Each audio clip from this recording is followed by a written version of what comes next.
చిలకమ్మ మాటలు విని దగ్గరికి వచ్చిన నిషిక, మా ఇంట్లో 10 ఏళ్ల క్రితం జరిగిన విషయాలు నీకెలా తెలుసని అంటుంది. ఇంతలో కేదార్ కల్పించుకొని, ఆవిడ చిలకమ్మ శ్రీకాకుళం నుంచి వచ్చిందని చెప్పాం కదా అని అంటాడు. నాకదే డౌట్ వస్తుందని నిషిక అంటుంది. శ్రీకాకుళంలో ఉన్న చిలకమ్మకు హైదరాబాద్లో 10 ఏళ్ల క్రితం జరిగిన విషయాలు ఎలా తెలిసాయా అని అనుమానం వస్తుందని నిలదీస్తుంది నిషిక. ఇంతలో జగదాత్రి కల్పించుకొని, నేనే చెప్పానని అంటుంది. బడిలో ఖాళీ సమయంలో నా దగ్గరికి వచ్చి మీ లవ్ స్టోరీ చెప్పమంటే అప్పుడప్పుడు నేనే చెప్పేదాన్నని అంటుంది. మా నాన్నను పిలిచి నువ్వు చెప్పేదంతా నిజమో కాదో తెలుసుకుంటానని, నువ్వు అబద్ధం చెప్పినట్టు తేలితే పోలీసులకు పిలుస్తానని నిషిక హెచ్చరిస్తుంది. ఆమెపై కోపంతో మండిపడిన నిషిక రుసరుసలాడుతూ అక్కడి నుంచి వెళ్ళిపోతుంది. ఇక నిషికకు నాపై అనుమానం మరింత పెరిగిందని రాగిణి భయపడిపోతుంది. ఒకవేళ నేనిక్కడ ఉన్నానని తెలిస్తే మీరు అబద్ధం చెప్పి నన్ను ఇక్కడికి తీసుకొచ్చారని కౌశిక్కి చెప్పి మిమ్మల్ని బయటకు గెంటిస్తుందని రాగిణి అంటుంది. అందుకే నన్ను బయటకు వెళ్ళనివ్వండని కోరుతుంది. దీంతో జగదాత్రి వాళ్ళ అత్తయ్యకు సర్ది చెబుతుంది. నిషిక కోపం నీకు తెలిసిందే కదా అని అంటుంది. దీంతో రాగిణి అక్కడి నుంచి వెళ్ళిపోతుంది. నిజంగా నిషికకు అనుమానం రాలేదా అని కేదార్ అంటాడు. ఖచ్చితంగా వచ్చిందని, ఆ విషయం అత్తయ్యకి తెలిస్తే మనకి ఇబ్బంది అవుతుందేమోనని చెప్పకుండా వెళ్ళిపోతుందని అందుకే అలా చెప్పానని జయదాత్రి అంటుంది.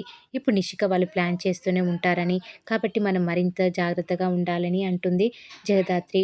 ఇక చిలకమ్మను చూస్తుంటే నాకు చాలా అనుమానం వస్తుందని నిషిక అంటుంది. అచ్చం మా అత్తయ్య చెప్పినట్లే చేస్తుందని, మా ఇద్దరిని కోడలు అని పిలుస్తుందని, మా నాన్నను అన్నయ్య అంటుందని చెప్తుంది. మాకు మాత్రమే తెలిసిన విషయాలని చెప్తుందని నిషిక అంటుంది. అయినా మీ అత్తయ్య చనిపోవడం, మనం ఆమె అంత్యక్రియలు చేయడం కళ్ళారా చూశాం కదా అని యువరాజ్ అంటాడు. చనిపోయిన ఆవిడ ఎలా బతికి వస్తుందని అంటాడు.